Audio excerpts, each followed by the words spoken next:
You have answered your own question. Most people stop at the lights, not all. Children need protecting. I have run the gauntlet several times at that crossing. Now we have a third player who comes into the game, comes in for one line and then disappears for the rest of the story. Emotionally objective, sage-like character. He goes by the name of Chazman. Yes, Chazman. And he says the following: dumb questions do need to be answered. Now, if you think about it, dumb questions do need to be answered, because if the dumb questions aren't answered, the dumb people asking the questions are never going to be educated. It's a byword for social development. And then it disappears off to his Chessman life. Technique J. Smith ignores Chessman completely and just carries on. So we put lollipop people at all lights, then behave, lol. I'm sure kids know how to press the button, waiting for the red light to cross. It's not rocket science, lol. I just think it's a waste of money. They know how to use phones, lol. He's not taking this lying down, is he? Deborah O'Boyle comes back. It is not a waste of money. It's what's happening. Come in. You missed it. Oh, wonderful. Yes. Is that all you ordered? I've been interrupted for 3 poppadoms. Christ's sake, something a bit substantive. Come on. If I'm going to be interrupted at the highest moment of tension in lollipop people, you'd think it's something more substantial than poppadoms, for Christ's sake. I hope you better enjoy those pop. You better be the best poppadoms you've ever shit mouth on. Do you want one? No! I don't want one! I don't want one. I've been betrayed by these poppadoms. Every mouthful.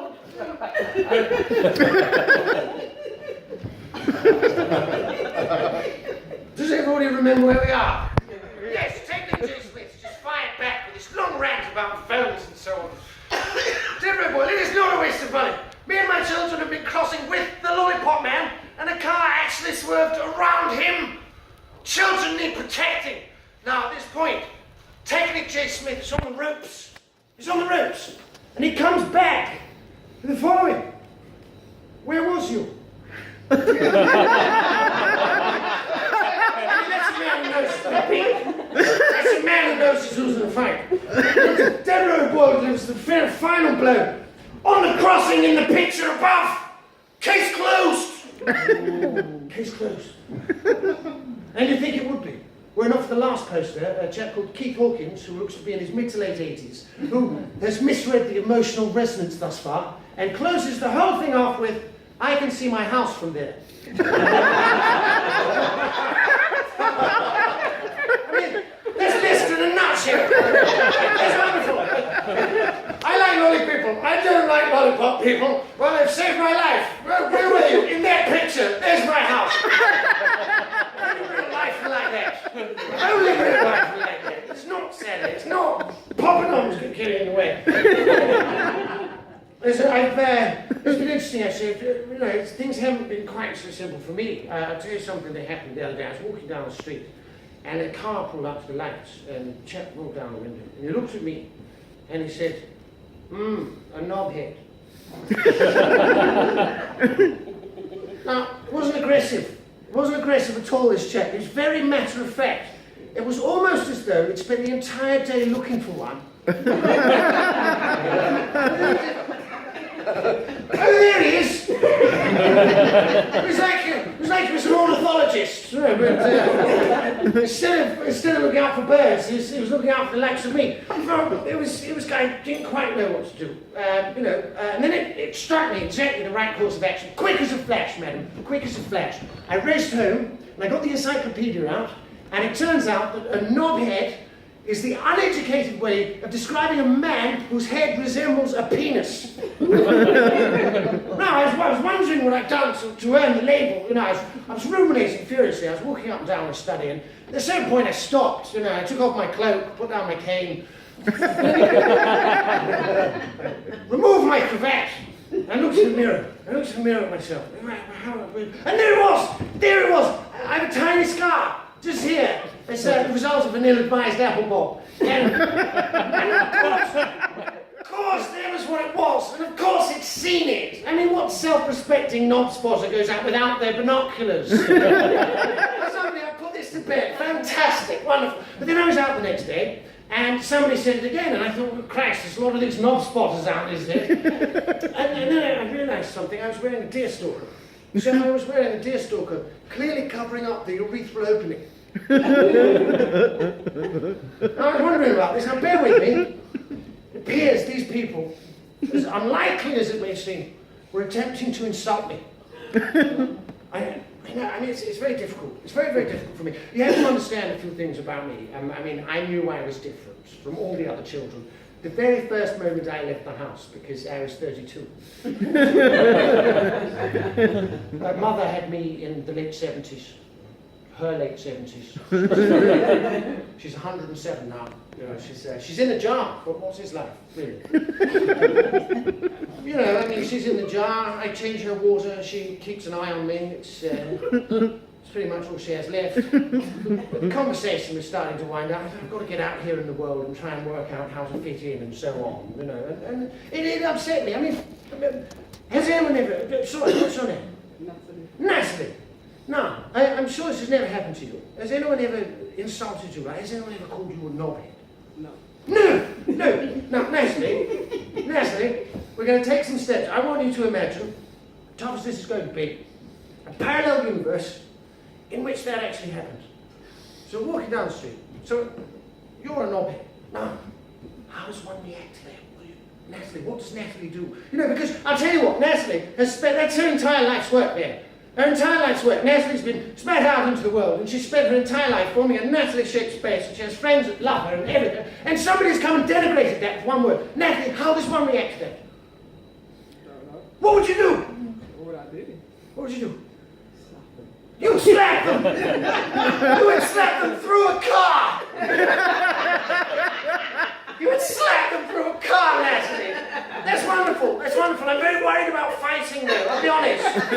Fighting upsets me, it really does, it really does. I'm going to talk about fighting later actually. I nearly went into a bit about fighting, which I'm going to be doing in 20 minutes. So don't worry, you said the wrong thing, but it wasn't your fault. How are you to know unless you came up and had a look at my notes? And it's a very sophisticated way of throwing me off my game. But I don't think that's what's happening. All right, sir, I'm not inferring that you have more experience with being insulted in the street. I'm not doing that at all. You know, I'm not sure how many poppadoms you've inadvertently ordered at the wrong time. But like, if someone was called, you would say, knobhead. You know, what would you? How would you react to that? There's a lot of it. Hasn't happened often. It has happened often. Wonderful. Wonderful. We don't need to envisage a parallel universe or make believe. It's a real, it's a documentary over here. It's a documentary. Well, how do you react? I understand you're used to it. How did you react first? How did you react first? You ignored it. Exactly the right thing to do in my opinion. Exactly. There are a few courses of action. So you could, for instance, somebody says that to you, you could call them one back. But then surely there's a stalemate. Is that all right in the Leicester neighbourhood environment? You're a knobhead. No, you're a knobhead. No, I think you'll find you're a knobhead. No, you're a knobhead. At that point, hopefully the two of you are walking away from each other. No, you're a knobhead. You're a knobhead. I mean, what are the chances in that kind of interaction that one of the knobheads is going to stop and turn around and go, do you know what? I've been thinking about it. And you're absolutely right. Thank you very much. I'm going to take that on board and change my behaviour. I mean, it never happens, does it? You know, it happened in the Leicester neighbourhood post, but that's not real life. That's not real life. There is a passage in the Bible on how one should deal with this. Now, I'm going to read this to you. I like to take the Bible verbatim, much like Manny Pacquiao does when it suits him. Thank you for the weed. Thank you for the weed. I love a weed. Really? Right, now, this is how, according to the Bible, verbatim. This is how you deal with being insulted. All right. So this may be good for you for later. Yeah, no, have a pop, Right, please. I want to know for future reference. Yes, of course. Thank you very much. I very much enjoyed the level of your concentration. Entirely focused on me.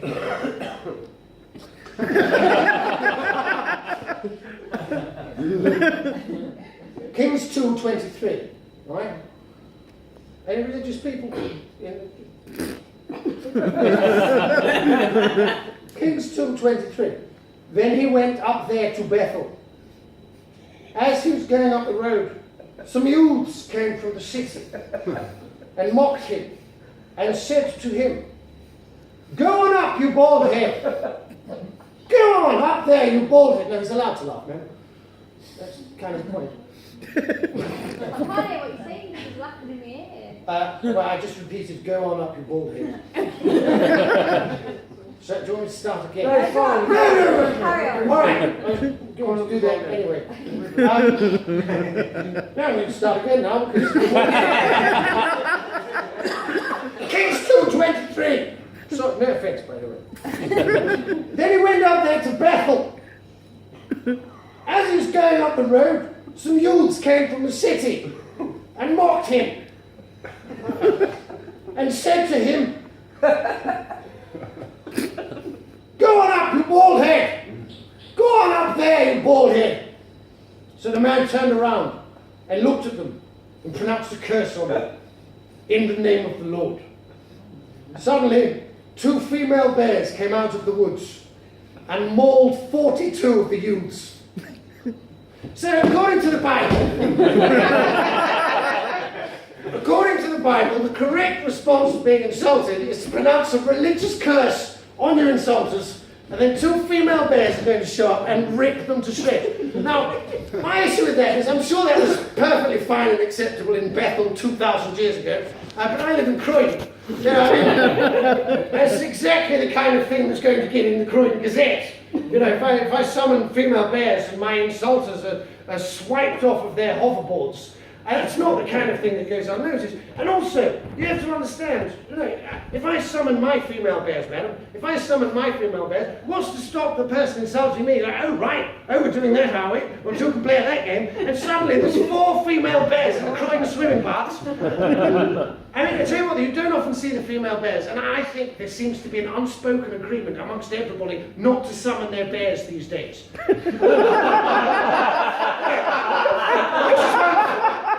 I'll summon my bears, I'll summon my bears. It's a stalemate. All right, fine. That's fantastic. I love the way society works like that. But here's the point. Here's the point. For every I'm being insulted, right? And they say, for every voiced opinion, there are 10 who silently think the same thing. So at current, in Leicester, there are 30 people that think I'm a knobhead. 60 that think I'm an arsehole. And 310 that think I'm an utter twat. And how am I going to find all those people and convince them otherwise? Where are these silent 10? These passive aggressive thinking this thing about me? Where are they? Where are they?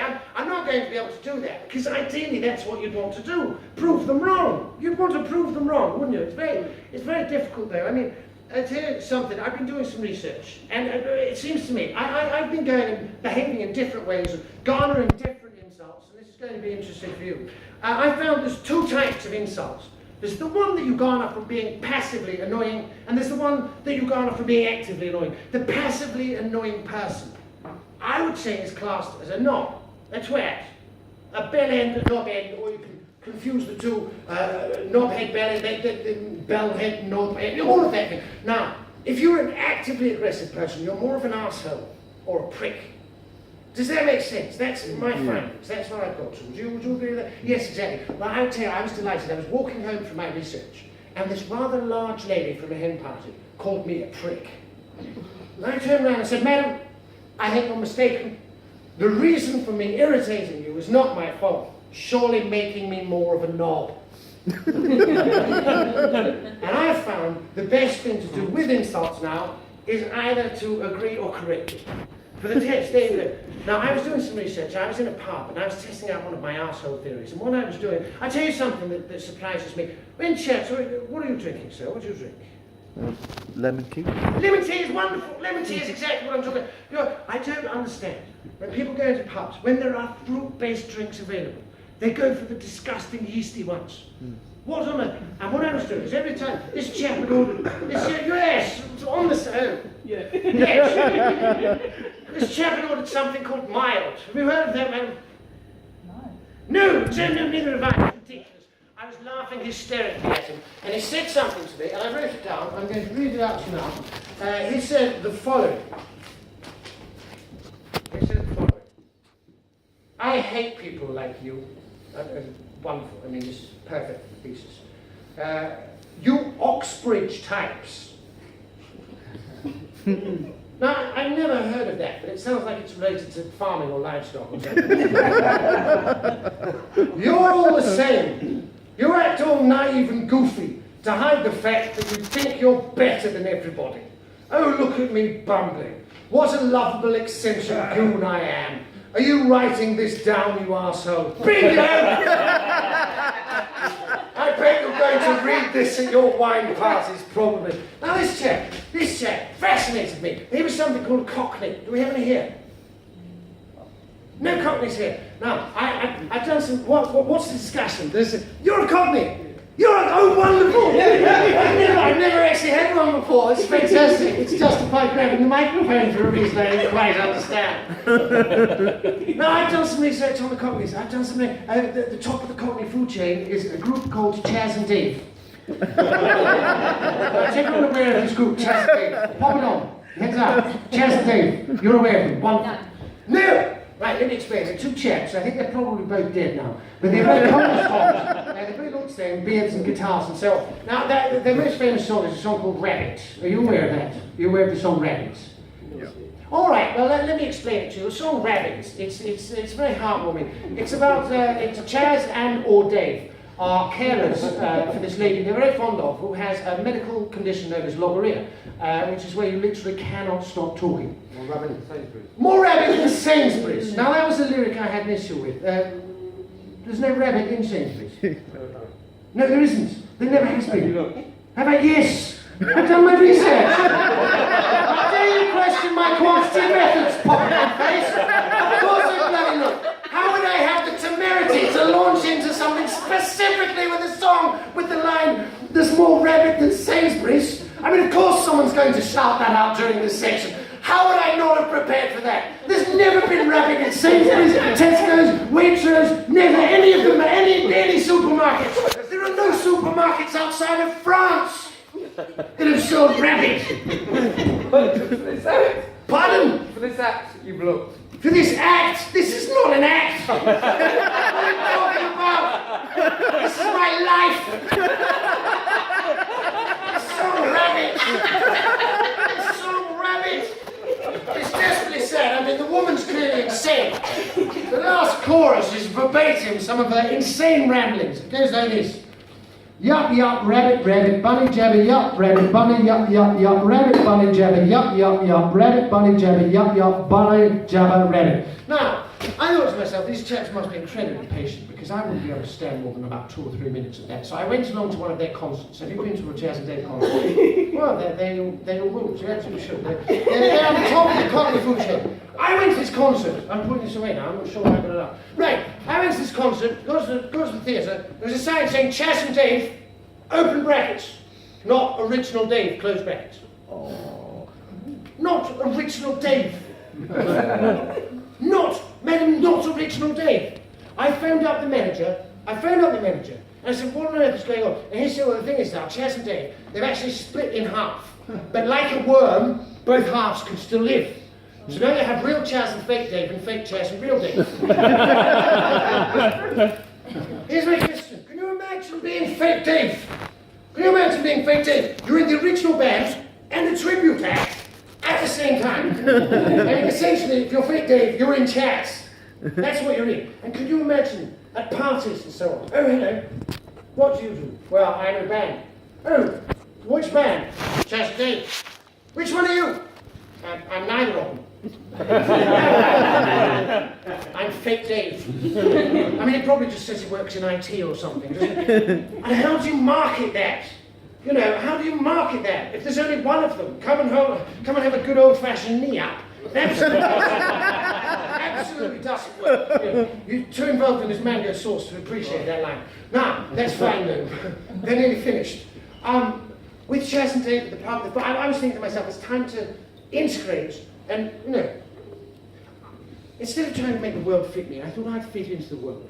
Now, it's my understanding a lot of chaps like to go to football. Is that correct? And girls. And girls, of course, but for different reasons. Now, it seems to me that the chaps go to football as a way of expunging the emotional baggage they build up over the week. You know, the things they can't talk to their partner about, they prefer to scream at men in shorts. Now, I'd just been to a funeral that day, right? I was all dressed in black. I looked like a fabulous raven. And I thought this is the time to express some emotion. This is wonderful. So I went to football, and sure enough, all of these chaps are screaming things at the players. Things, madam, I presumed related to their own personal emotional trauma. For instance, there was this one fellow who had a huge lump and head, a tiny cluster of features in the middle. It looked like a cross-section of a dissected apple.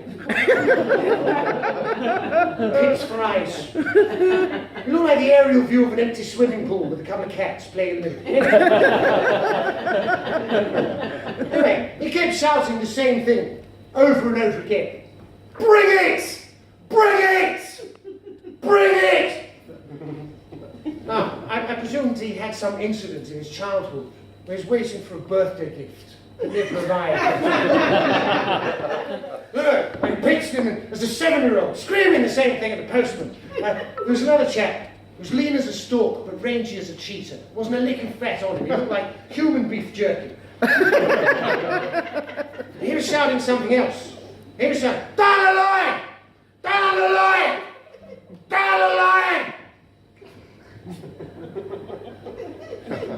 Now, I quickly surmised he must have been a factory worker. Very upset with the lethargy of his colleagues in passing the component parts down the line. You know, either that or he had dreadful difficulty with colouring in primary school. The words of the teacher ringing in his ear. He was probably a left-hander. There was a third one. There was a third chap kept shouting, "Put it in the mixer! Put it in the mixer!" And I thought, now there's a man who's probably had a good few arguments with cocktail bartenders. Why can't I have vermouth in my martini? Put it in the mixer! Well, either that, or it was, you know, very annoying to people on building sites trying to improvise with cement. Anyway, I heard somebody saying, "We've gone quiet." So I thought, right, it's my turn. So I leaned back loud as I could and I shouted out, "Why won't you just die, mother?" And before I knew where I was, I'd started a chant. I always wondered how these things start. You know, there's no hymn sheets, there's no choir masters. There's one chant in particular, it's a great cause of concern for me though. It goes like this. I'm sorry, there's foul language involved now. It goes like this. You're all right. All right. Right, it goes like this. The referee is a wanker. The referee is a wanker. The referee is a wanker. You're nodding your notes, Karen. The referee is a wanker.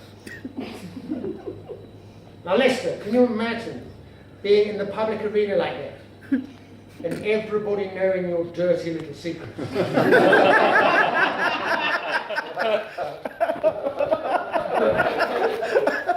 And as if to make matters worse, apparently he was also blind. Now you can't mock the disabled like that. You know, this chap, this poor sightless masturbator, running around trying to control the game in shorts. The only method of communication they had given him was a whistle. A whistle that he blew, presumably, every time he felt the urge to masturbate. Because every time he did, the other players would look at him absolutely disgusted and walk away. For Christ's sake, ref! He's just come up from the youth team! It certainly made me look at the term whistleblower in a new light. And the definition is exposing unethical activity. Damn right it is. I mean, when you look at the use of whistles in society, are you aware, Lester, that sometimes people blow whistles and dogs appear? No, it's not what you're thinking, sir. I imagine it's a deterrent. I imagine people feel the urge, blow the whistle, the dog comes up and looks in their eyes, and they simply can't proceed at that point. I mean, it's literally impossible, so I've heard. You're the only one that got on that. Indeed. Love it. Anyway, I was explaining this to the chap next to me, and he corrected me. He said, no, they're just attempting to insult him. Now, this word wanker was different. It's more of a descriptive word. It's more of an action, so I completely misunderstood. But then it fell in the category for me of prick and arsehole. And I thought, no, you've got it completely wrong. So I turned around to the 10,000 or so fans, and I said, no, you're wrong. The referee is not a wanker. He's blind.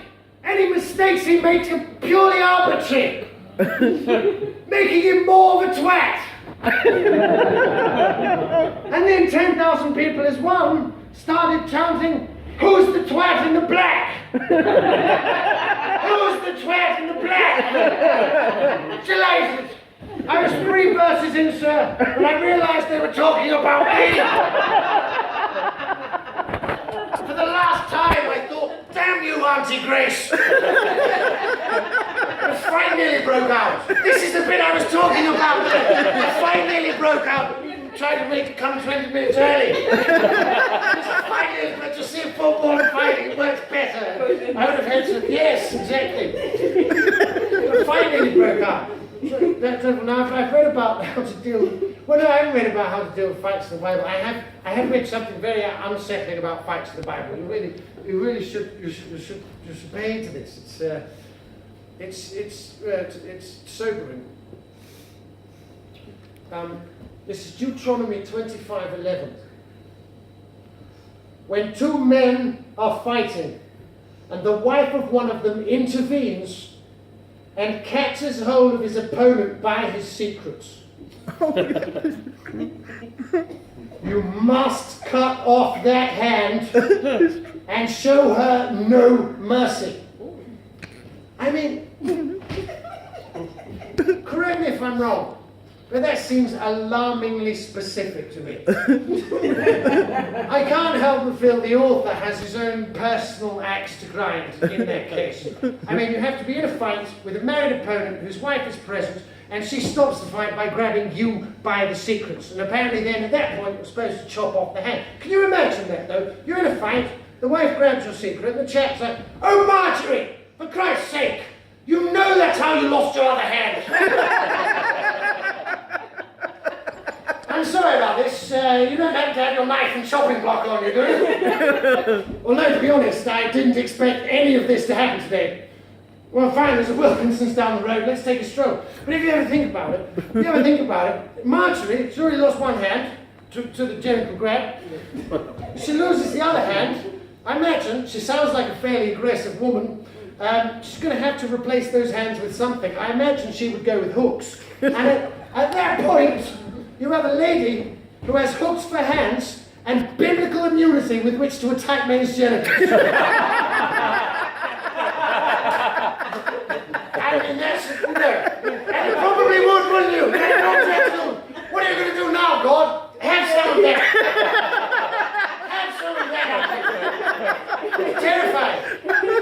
I thought, if I'm to have a fight, to avoid married opponents and so on, I'm going to have to learn boxing. Now, I looked up boxers in the encyclopedia. It's very interesting. Turns out boxers, very fun, very energetic. They're fantastic with children. They drool excessively. They don't like the heat.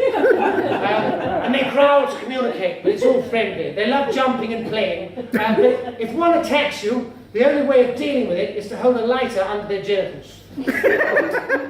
Now, there's something in the Bible about that as well. Again, this is Deuteronomy 23:2. And this is what put me off the boxing. I didn't want to have to, He that is wounded in the stones He that is wounded in the stones shall not enter into the congregation of the Lord. Even to his 10th generation shall he not enter into the congregation of the Lord. So essentially, what this is saying is if you zip up too quickly, sir, you could be condemning the 700 years of your future family to a godless hell because you've entered your stones. That's why I can't have kids. I said, well, you think, yes, yes, and even if you have had children at the point when you're into your stones, maybe you had a large scratch and you sit down too quickly. Damn it, that's us out of the kingdom of heaven for the next 800 years. It seems desperately unfair, but I thought, no, I've committed to this. I've got to have a fight. So I thought, where's the best place to go and have a fight? Now, I'll tell you why I wanted to have a fight, because I was terrified of the idea of having a fight. And bullies can smell fear. So to cover up the fact that I was terrified of having a fight, I went to have a fight. So I went up to Glasgow, which seems like a good place to have a fight. I went up there and I was walking down the street, and this indigenous Glaswegian chap summoned my attention in the following manner. Now, I'm not good at accents and so on. I've learned this verbatim, with phonetics and so on. It's quite guttural. I will translate though. He summoned my attention in the following manner. He said, "Hey! Hey!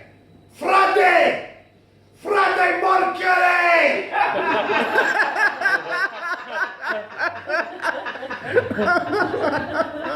Right, so if you're unfamiliar with the dialect, he said, "Hey, Freddie Mercury."